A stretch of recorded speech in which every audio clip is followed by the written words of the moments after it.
Are you crazy for going to Walt Disney World over spring break? No, you're not. It's all doable with proper planning and realistic expectations.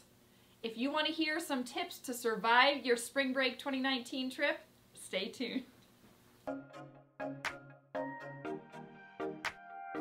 Hey guys, welcome back to CoralJoyTravel. For those of you who are new, my name is Coral and I own CoralJoyTravel, which is a travel agency that does specialize in all Disney destinations. So today's topic is spring break. Now there's a reason why spring break is so busy. It's because a lot of families have that week off during the school year to go visit Walt Disney World. So what do? We pack up our bags and we head down to Walt Disney World. If this is you, stay tuned because I tell you, you will survive.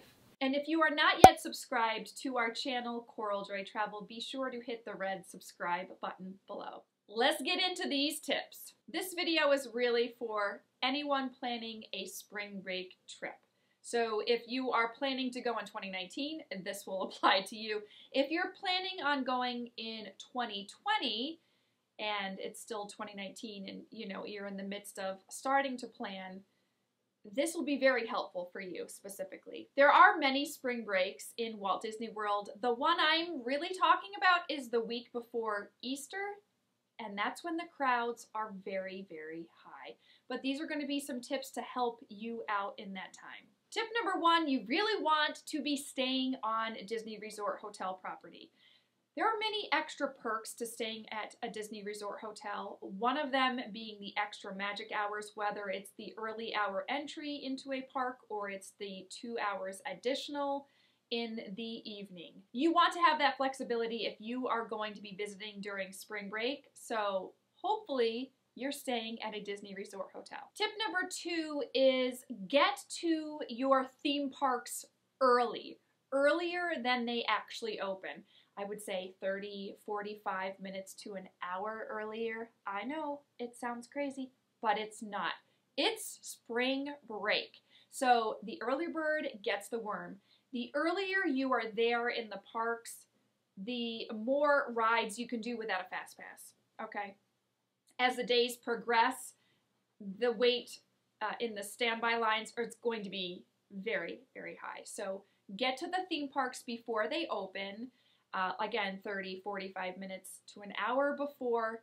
And when you are there waiting to get into the parks, you'll be waiting in front of where they, scan your magic bands. And there's a lot of those scanners. So when you're walking up, don't necessarily go to the middle, but look and see if the right side is shorter, the left side is shorter. Oftentimes the middle gets really, really thick and busy, but the outer edges have these, ticket booths as well, so you can get in. Just see which one is the shortest and go wait in that line. It may not always be in the middle. Tip number three is you really need to have plans. Plans meaning you need to have fast passes done. You can get 3 fast passes in advance for each ticketed day that you're there on property. You want to have those reserved at least 60 days before you check in. Okay, that's if you're staying at a Disney Resort Hotel. If you're staying off property, you can do that at 30 days. So that's why I say, stay at a Disney hotel. You get these extra perks. So make sure you have a plan. Have those fast passes done. Have dining reservations. If you want to sit at a table service restaurant, have these made in advance. It's going to be busy. We've said that over and over, and you're going to read that everywhere. It's going to be very busy. But if you have a dinner reservation, you'll have an opportunity to get off your feet and have some good food in your belly. So more than likely, okay, you will not walk up to a restaurant and say, hey, can I have a table for 4 without a reservation? They will look at you and say, no, we don't. And then be like, what? Is that guy or that girl crazy? What were they thinking? Yeah, they didn't have a clue. Make sure you have a plan. Have your fast passes done. Have your dining reservations done. Dining reservations really just for sit-down restaurants, okay? you need to have that plan. Tip number 4 is kind of going along with tip number 3, but that is to familiarize yourself with the My Disney Experience app on your phone. You will need to use this app. Trust me, it will show you all of your reservations, your fast passes, your dining for the day. It'll show you the times. It shows you how crowded the parks are. It shows you the wait times for rides. You want to be using that if you're going to effectively survive spring break, which you can. I'm telling you, you can. And also know that when you are finished with your 3rd fast pass for the day, pull that app out and make another fast pass for either the same park that you're at or another park if you have a park hopper ticket and you can get to another park. Make another fast pass, okay? This is all done on your phone on the My Disney Experience app. All right, tip number 5 is to, again, with that app on your phone, My Disney Experience app, instead of waiting in line at a quick service restaurant during these spring break crowded times, pull out your phone when you want to eat either lunch or dinner at a quick service restaurant. Pull out your phone and do mobile ordering. Yes, you can do that on your My Disney Experience account on the app on the phone. You can see the menu at the restaurant, order what you want, and it will text you when it's done, usually 10-15 minutes. So you have the choice of either waiting in a long line for your food or finding some shade, ordering with the joy of your family around you and not people that you're unfamiliar with hovering behind you, like waiting and breathing down your shoulders to see the menu and to order. No, you can do this in a much more peaceful way. Okay? Use that quick service mobile ordering on the My Disney Experience account. So if you don't want to use the quick service mobile ordering app on your My Disney Experience app on your phone, then you're going to want to get to these quick service restaurants earlier than the crowds would. So if you're thinking lunch, I would get there no later than 11 a.m. If you're thinking dinner time, I would get there in between 4:30 p.m.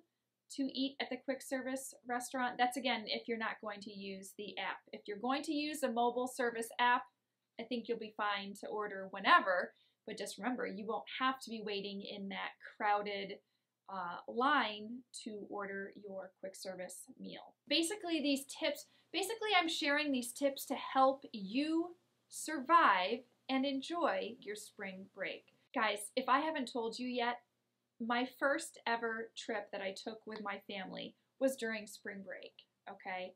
And I will say this in a video coming up very shortly. You might see I might be going back to Walt Disney World during spring break with my family. So, these tips I use, okay? I use these tips. More on that later. Tip number 6 is to know, is it 6? I think it's 6. To know how to tackle the park that you're going to. So, we already know. You have a plan. You know which days you're going to which parks. You know which fast passes you are going to ride at which parks. But have a plan when you get to the parks because, like I said, I recommend you get to the parks early, very early in the morning. So when you first arrive, you'll be doing rides that you won't have fast passes for. So, for example, oh, and I will also say this. I'm going to do a series of videos on this too. So I'm just going to do this in one short little tip, but I'm going to be doing a series of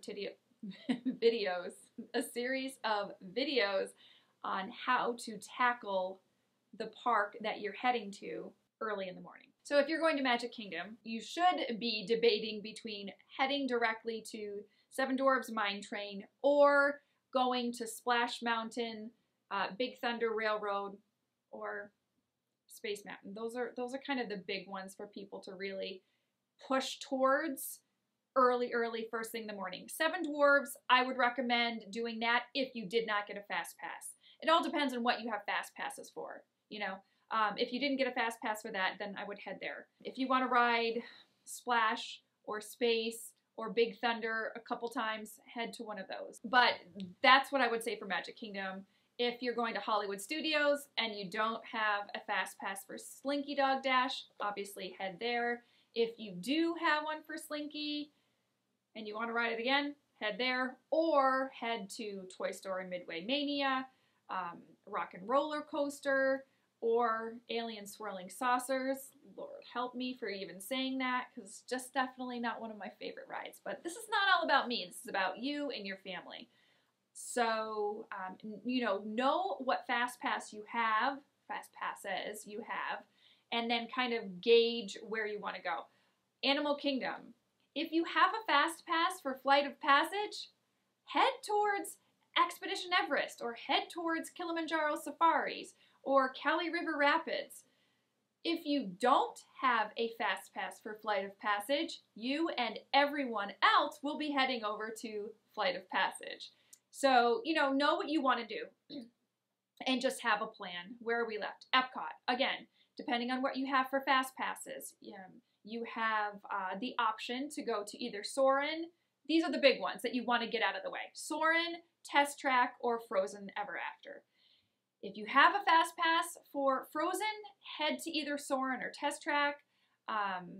If you have a fast pass for Soarin', head to either Test Track or Frozen, depending, that sort of thing. So just kind of know where you're going to go before you start using your fast passes, because you can get rides in early.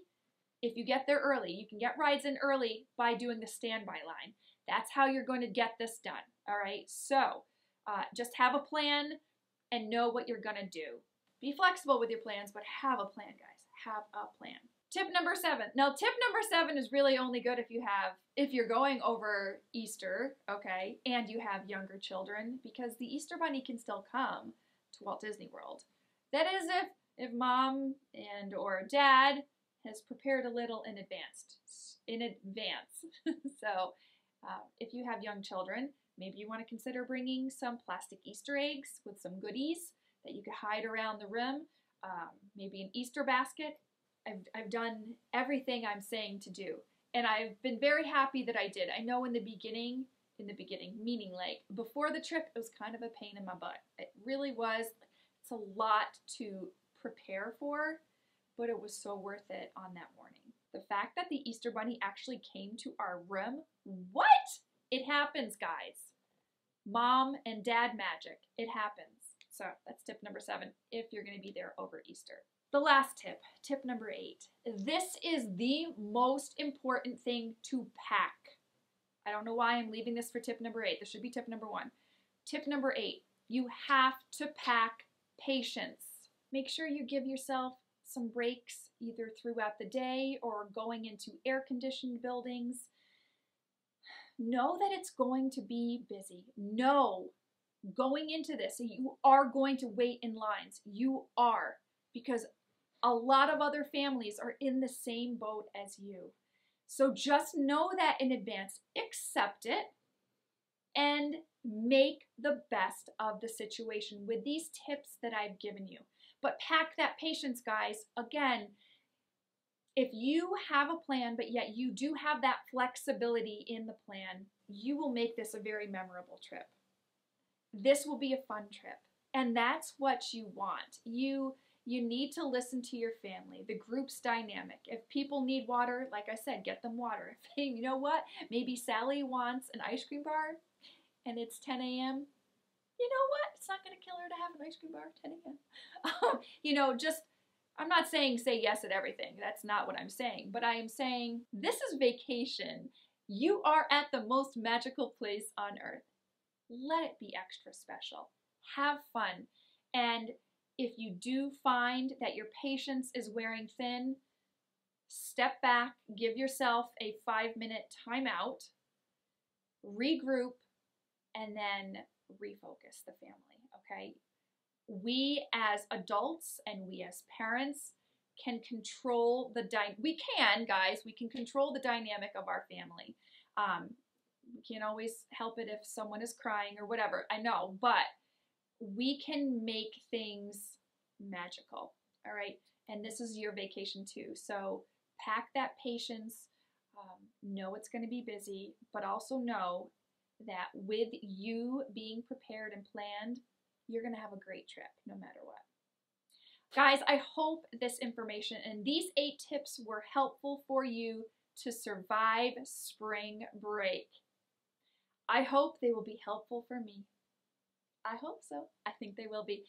If this video was helpful, please give it a thumbs up and leave a comment below if you have any additional tips for surviving spring break or surviving Walt Disney World at a very busy time. I know this will be very helpful for others who will be planning to maybe go during the holidays in December or over a holiday in Thanksgiving or any busy weekend. We know that these tips can be helpful for other times of the year too. So thank you guys so much for watching. Again, if you're not yet subscribed, please consider subscribing to my channel. It means so much to me. And I will see you guys in my next Disney video, Coral Joy Travel. A touch of magic, sharing joy during your spring break vacation.